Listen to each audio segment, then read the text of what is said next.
Oke, shalom, salam damai sejahtera untuk kita semua. Puji Tuhan, haleluya. Hari ini kita masih bicara tentang keluarga. Tema hari ini, janganlah hubungan saudara kandung rusak karena warisan. Apa? Janganlah hubungan saudara kandung rusak karena warisan. Yang menjadi pertanyaan, apakah banyak ya karena warisan saudara kandung ini bisa ribut, bisa berantem, dan berkata hubungan kita putus saat ini dan selama-lamanya karena warisan ya. Nah, hari ini kita mau lihat bagaimana pandangan firman Tuhan tentang warisan. Pak, saya ini sebagai anak apakah punya hak ya? Kita kembali Bapak indikasi Tuhan ya, kembali pada undang-undang Indonesia ya, bagaimana seorang anak berhak gak punya warisan pada orang tuanya. Kalau undang-undang katakan ya kita sebagai anak punya hak, ya kita punya hak ya. Tapi mari kita sesuai dengan etika Kristen yang berlaku ya. Mari kita baca dalam Bilangan 27 di ayat 4 sampai 7 dikatakan gini ya. Bilangan 27 di ayat 4 sampai 7 dikatakan, mengapa nama ayah kami harus hapus di tengah-tengah kaumnya? Oleh karena ia tidak mempunyai anak laki-laki. Berilah kami tanah milik di antara saudara-saudara ayah kami. Lalu Musa menyampaikan perkara mereka itu ke hadapan Tuhan. Maka berfirmanlah Tuhan kepada Musa, perkataan anak-anak perempuan Selafehat itu benar. Memang kau harus memberikan tanah milik pusaka kepadanya di tengah-tengah saudara-saudara ayahnya. Engkau harus memindahkan kepadanya hak atas milik pusaka ayahnya. Nah, ketika kita melihat studi kasus ini bahwa Tuhan sedang berbicara tentang keadilan. Ya. Seorang ayah yang tidak punya anak laki-laki pada saat itu karena warisan jatuh pada anak laki-laki. Kalau saat ini ya kita kembali pada undang-undang ya. Apakah perempuan dapat hak waris dan lain-lain, itu kembali pada undang-undang, dan anak perempuan yang punya hak kalau untuk saat ini dan lain-lain ya. Tetapi kita kembali, Tuhan ini sedang berbicara mengenai keadilan. Ketika seorang ayah tidak punya anak laki-laki, maka anak-anak perempuan pada saat kita lihat ini mereka tidak mendapatkan. Maka kita lihat bahwa ya Selafehat ini datang ke Musa ya. Ya karena emang ada anak laki-laki bukan berarti kami sebagai perempuan tidak dapat ya. Maka Musa menghadap pada Tuhan, Tuhan bilang, iya benar, harus diberikan. Nah, kita bicara tentang keadilan. Maka seorang keluarga harus benar-benar ya dirunding ya, berdiskusi dengan secara apa? Keadilan ya.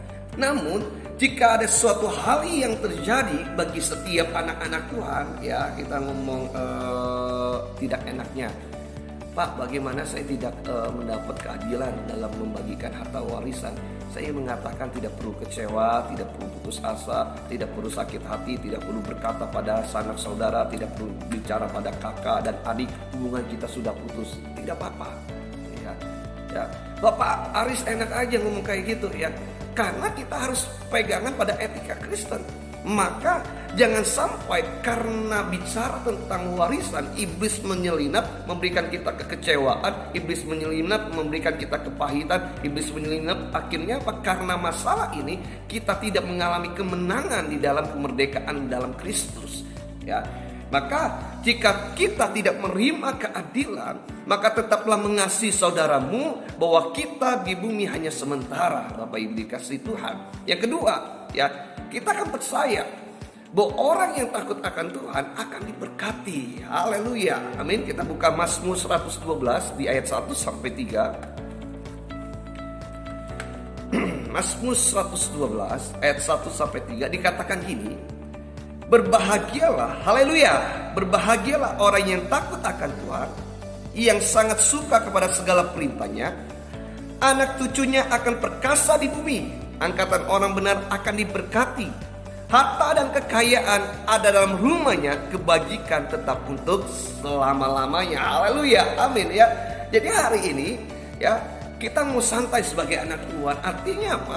Jika memang kita tidak menerima warisan dan lain-lain, bukan berarti kita harus memutuskan hubungan kita pada keluarga kita, memutus hubungan kita pada kakak kita, memutus hubungan kita pada adik kita. Padahal dari kecil kita main bareng-bareng, padahal pada dari kecil kita tidur bareng-bareng, ya, kita mengalami ujian cobaan dalam keluarga, kita hadapi bareng-bareng. Tetapi jangan sampai karena warisan Anda mengalami kepahitan, karena warisan Anda mengalami kebencian, pada hari ini kita percaya walaupun mungkin kita tidak mendapat bagian atau mungkin udah ada hal-hal lain yang dipertimbangkan, tapi kita percaya ketika hidup kita takut akan Tuhan, Tuhan akan memberkati kita. Amin. Jadi hari ini ya, untuk tanggapan Pak, ya saya tidak adil, tidak mengalami keadilan dan mendapat warisan, tidak masalah Bapak Ibu.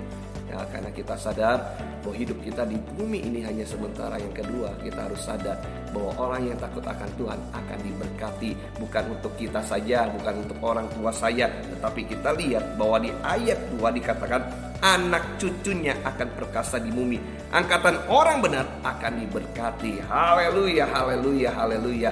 Jadi hari ini Anda tidak perlu ribut pada sanak saudaramu, Anda tidak perlu ribut pada saudara kandungmu, karena bicara warisan saja itu bisa orang bunuh-bunuhan, karena bicara warisan saja bisa orang dendam-dendaman, karena bisa warisan saja bisa sampai anak cucunya ribut dan lain-lain. Pada hari ini tidak perlu. Ya, kenapa? Karena kita anak Tuhan yang diberkati Tuhan. Haleluya, haleluya. Maka hari ini pastikan ya kita sudah damai. Ya, kita sudah merelakan semuanya. Jadi tidak perlu lagi ada namanya kepahitan kepada keluarga karena hanya urusan warisan. Jangan biarkan iblis merusak keluarga besar kita karena bicara tentang warisan. Karena orang yang takut akan Tuhan, sesuai firman-Nya dalam Mazmur 112 ayat 1 sampai 4, bahwa orang yang takut akan Tuhan akan diberkati, harta dan kekayaan ada di rumahnya. Katakan amin. Haleluya. Tuhan berkati kita semua. Amin.